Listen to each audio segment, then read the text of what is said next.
The 2023 summit was in Ginza. 5 nights in a hotel where the elevators didn't just hum, they glided. I remember standing 40 floors up, looking at the skyline thinking, this is it. The CEO stood on a stage in Shibuya and told us we were unstoppable. I was the one looking at the actual numbers every morning and standing in those lights. Even I believed him. To the staff, the disappearing perks were just a morale killer. They complained when espresso machines were swapped for instant coffee, and dedicated lunches turned into cheap sandwiches. But to me, watching those cuts was like watching someone try to bow out the Titanic with a teaspoon. I knew the math. We weren't bleeding thousands, we're bleeding millions. It is a strange feeling, walking through a busy office holding that kind of secret. If I had just seen the models on my laptop, they wouldn't have been worried about the lunch. They would have been updating their resumes. The terrifying part is that we started with a clean balance sheet, zero debt, but our burn rate was so aggressive that our runway didn't just shrink, it evaporated.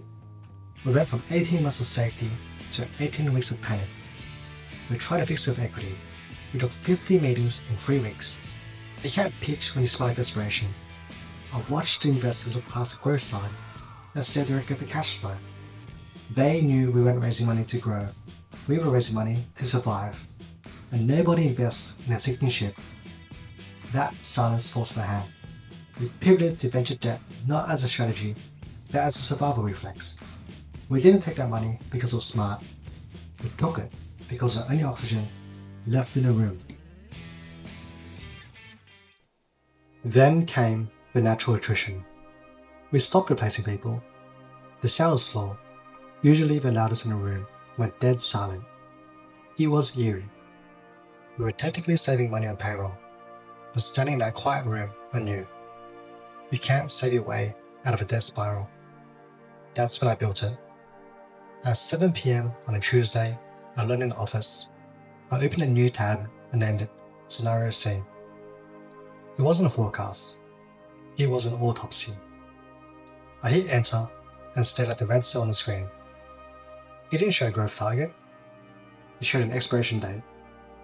I realized then, the party hadn't just ended. The floor was already gone. I'm the one who builds the models, and I'm going to show you how we drifted into the dark.